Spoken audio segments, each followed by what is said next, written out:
When most people think of Marie Antoinette, they don't see an 18th century monarch. They see this face. Or they picture pastel macarons, high-fashion Barbie dolls, Japanese manga characters, and off-the-shelf Halloween costumes. These images are everywhere, but the woman society recognizes through these products is separate from the person who actually lived. This figure, let's call her M.A., functions as a placeholder. She is a pop culture icon built for consumerism and fantasy, an image that is easy to adapt to whatever a brand or a movie needs her to be. To understand how this global meme was created, we have to look at the specific environment that turned a teenage girl into such an enduring target. Life at the French court was a performance. Every waking moment was governed by rigid etiquette, and for the royal family, there was a complete absence of privacy.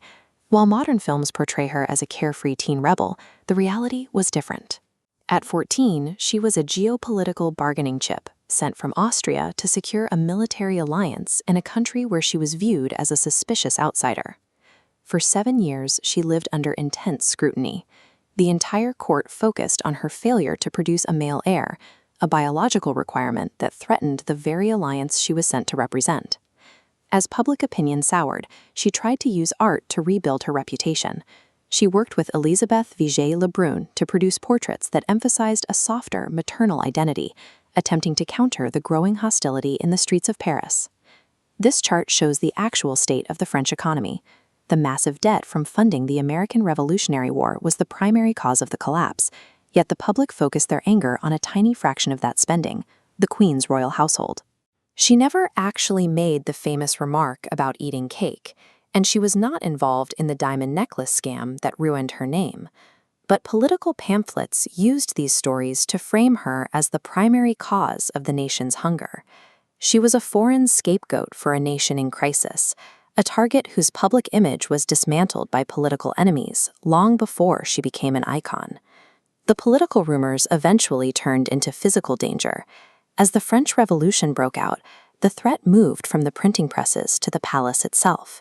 In 1789, an angry mob violently breached the gates of Versailles. They specifically targeted the Queen's private rooms, forcing the royal family to flee to Paris, where they were held under constant guard. Most of her allies had fled, but Count Axel von Fersen remained. He saw the royal family as captives marked for death, held in the center of a city that had become a prison. Fersen spent months planning a secret escape. He coordinated the logistics for a custom carriage and obtained fake passports, personally driving the family out of Paris in a desperate attempt to reach the border. The escape attempt failed at Varennes. The family was recognized, detained, and forced back to Paris. Fersen escaped the country, but spent the rest of his life in a frantic attempt to rally European monarchs to rescue her. His efforts were constant, but ultimately they achieved nothing. This desperate struggle for survival is what the pastel-colored pop culture icon replaced. For the historical figures, there was no glamorous ending. After months in the dark cells of the Conciergerie, Marie Antoinette was executed in October 1793. Count von Fersen met a similarly violent end in 1810, beaten to death by a Stockholm mob.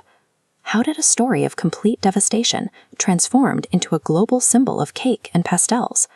Marie Antoinette's image has always functioned as a blank canvas.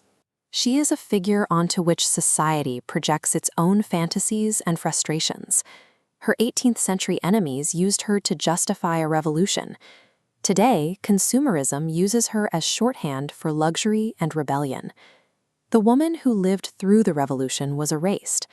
In her place, we created a consumable avatar, a product easier to market, easier to recognize, and ultimately easier to buy.